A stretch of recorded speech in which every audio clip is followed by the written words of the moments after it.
There is something they never taught you. Not in school, not in the comfortable silences of childhood, not in any conversation you were allowed to have with the people who shaped you. They taught you to forgive. They taught you that people are fundamentally good at their core, that conflict is a misunderstanding waiting to be resolved, and that if you simply extend enough patience, enough warmth, enough understanding, the people around you will eventually meet you there. And you believed it. Because you were young. Because the world had not yet shown you what certain people are actually capable of. But you are here now, watching this, which means some part of you has already begun to suspect the truth. Some part of you has been watching someone drain your energy, distort your reality, move your boundaries without permission, and wondering why nothing you do seems to work. Why being reasonable hasn't helped. Why being kind has only made things worse. What you are about to hear is not comfortable.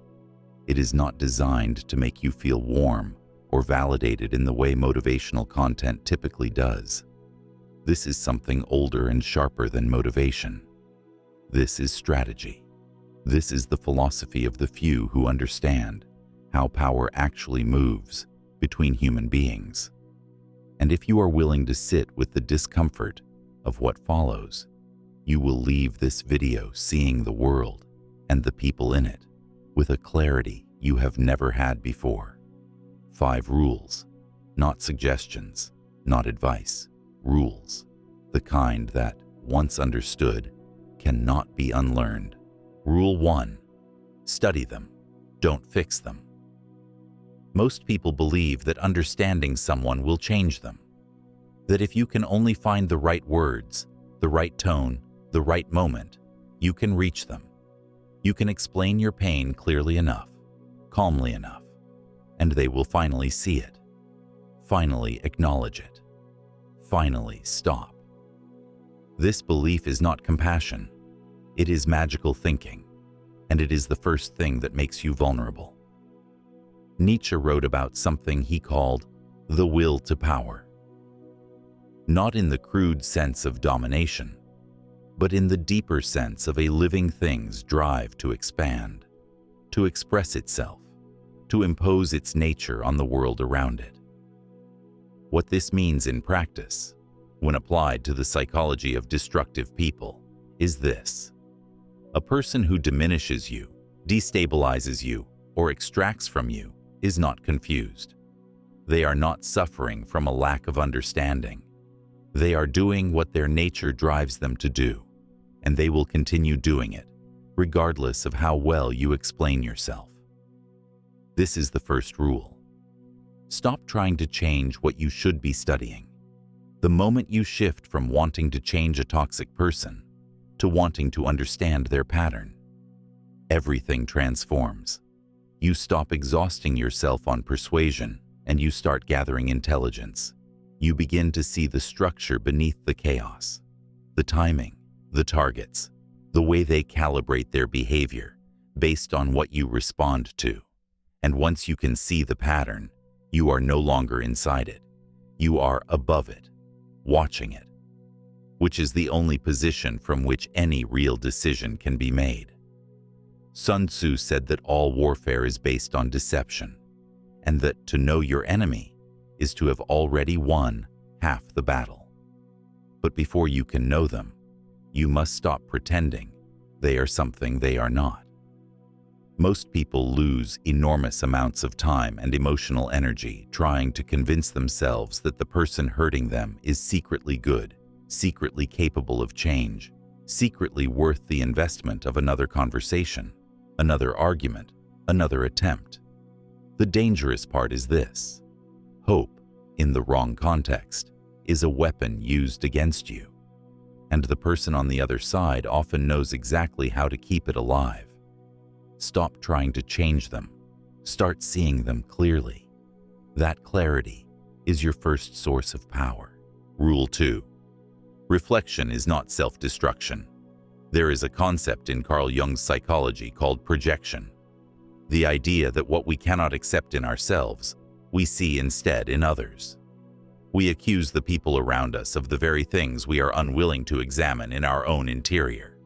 And while this is a universal human tendency, something all of us do in smaller and larger ways, in the hands of a genuinely toxic person, it becomes a weapon of extraordinary precision. They will call you manipulative. They will call you selfish.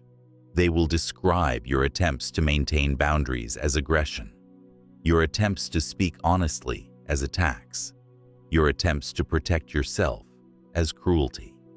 And if you are the kind of person who takes self-reflection seriously, who genuinely tries to ask yourself whether you might be wrong, whether you might be the problem, this will devastate you. Because you will keep looking inward, keep examining, keep questioning, while they remain entirely untouched by any equivalent scrutiny. This is the second rule. Learn the difference between self-reflection and self-destruction. There is a kind of introspection that makes you wiser. You examine your patterns, your blind spots, your contributions to a dynamic, and you adjust. You become more precise, more honest, more difficult to manipulate. But there is another kind of introspection, one that has been deliberately induced in you, where you circle endlessly through guilt and doubt and self-questioning without ever arriving anywhere useful. That kind is not insight. That kind is erosion. Schopenhauer believed that most human suffering is a product of will, of desire continuously frustrated, and that the intelligent response to a painful reality is not to want it to be otherwise, but to see it exactly as it is, with clear eyes and no illusion. The Stoics would call this the discipline of perception. Marcus Aurelius practiced it daily, not the perception colored by fear, by hope, by what you wish were true, but the perception of what is actually there. When someone consistently makes you feel like the problem, when every conflict ends with you apologizing, when your reality is constantly being rewritten by another person's framing, that is not self-reflection. That is conquest. And the moment you understand this distinction, you stop being available for it. Rule 3. Expect nothing. See everything. Power does not care about fairness. This is one of the things that takes the longest to accept, because everything about the way most of us were raised was structured around the idea that fairness is a natural law. That if you behave well enough, treat people with enough decency, the world will return that treatment to you. Toxic people destroy this belief, not because they are uniquely powerful, but because they are uniquely unconstrained by it.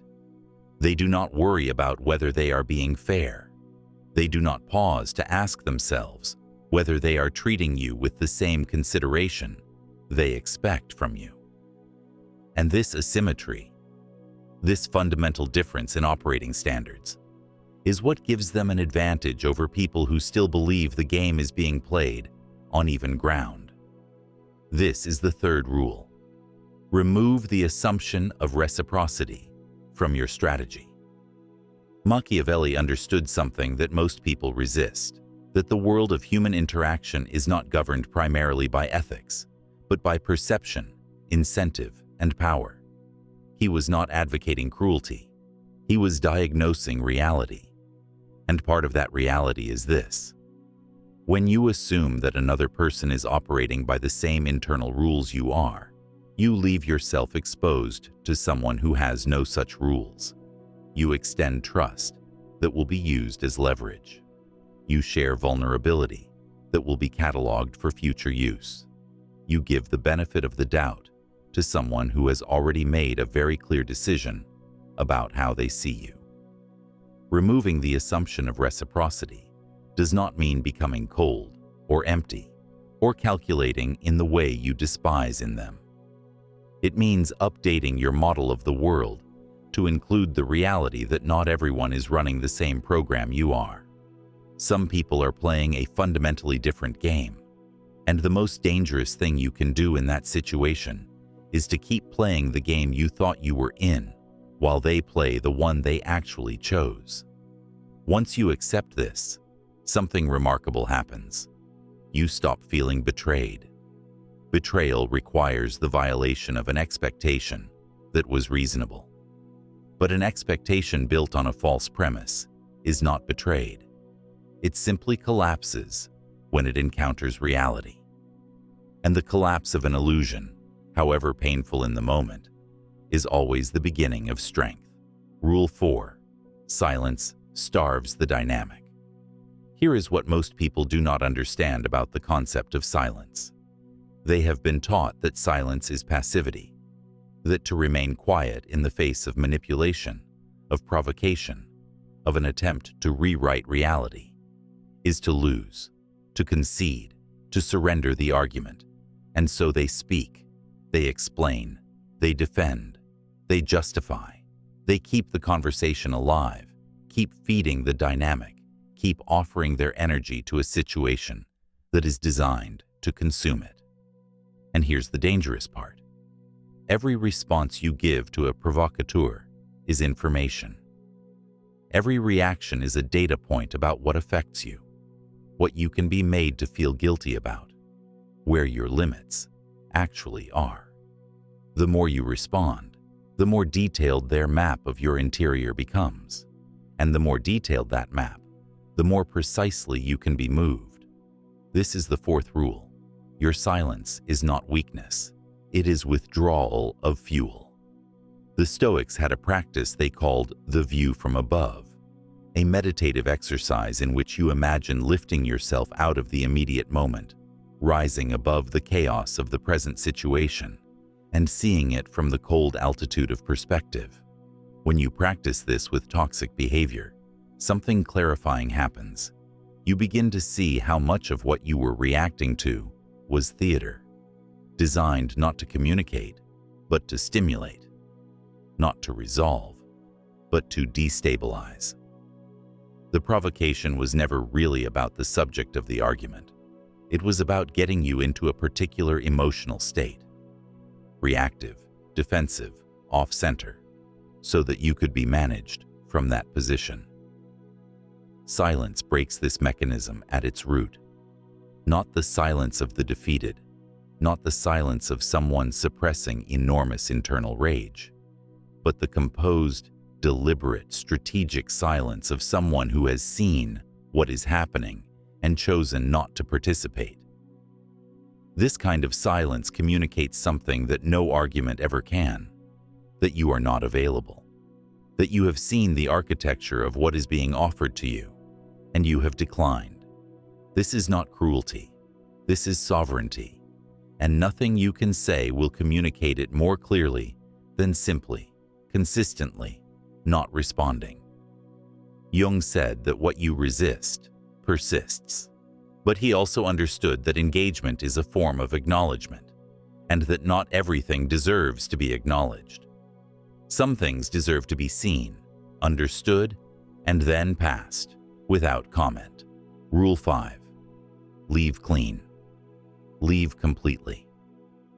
There is a form of exit that most people never quite manage, and its failure accounts for more prolonged suffering than almost anything else in human psychology. They know they need to leave. They have known it for months, possibly years. They have had every insight, every conversation with themselves in the dark, every moment of absolute clarity in which the truth was fully visible. And then they stay. Because leaving feels like loss. Because some part of them is still waiting for the version of the person they believed in, the version that was perhaps never entirely real, to finally appear. This is the fifth rule. The clean break is an act of philosophy, not emotion. Schopenhauer argued that desire is the engine of all suffering, that as long as we want something that reality has already refused to provide, we will remain in pain.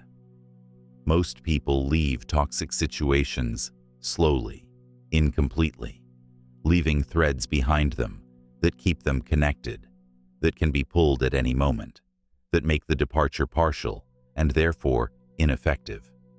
They leave, but keep explaining themselves. They leave, but keep monitoring. They leave, but keep waiting to be understood by the person who was never going to understand them. The clean break is not cold. It is not the absence of feeling. It is the decision to stop asking reality to be different from what it is. It is what Stoicism calls amor fati, the love of what is, the full acceptance of the fact that some situations are not problems to be solved, but conditions to be removed yourself from. And the moment you stop trying to leave in a way that the other person will approve of, that they will understand, that will feel clean and fair and mutual, that is the moment you actually leave. Sun Tzu said that the supreme art of war is to subdue the enemy without fighting. The cleanest exit from a toxic dynamic is the one that requires no battle, no final confrontation, no last word. You simply move. You stop making yourself available to the pattern. You redirect your energy so completely that the relationship gradually ceases to have material to work with. This is not indifference. This is not the emotional numbness of someone who has given up on people. It is the precision of someone who has learned, at significant cost, to direct their energy only toward what can grow. And that precision, once developed, becomes one of the most valuable things you will ever possess. What you have just heard is not a philosophy of bitterness. It is not an instruction to close yourself off from the world, to become suspicious of everyone, to see danger in every relationship. That would be its own kind of prison, and a very effective way to ensure that the people who damaged you continue to define you long after they are gone. This is something else. This is the understanding that clarity is a form of care for yourself and ultimately for the people who deserve the version of you that has not been slowly hollowed out by someone who was never going to value it. The 5 rules are not weapons. They are instruments of perception, and perception is where all real power begins. Nietzsche wrote that one must have chaos within oneself to give birth to a dancing star. The chaos that toxic people introduce into your life is not meaningless. It is the pressure that, if you choose to understand it, rather than simply endure it, produces something in you that cannot be produced any other way. A precise, unsentimental, deeply grounded knowledge of how power moves, how people reveal themselves, and what you are actually willing to protect. That knowledge is yours now. Use it accordingly.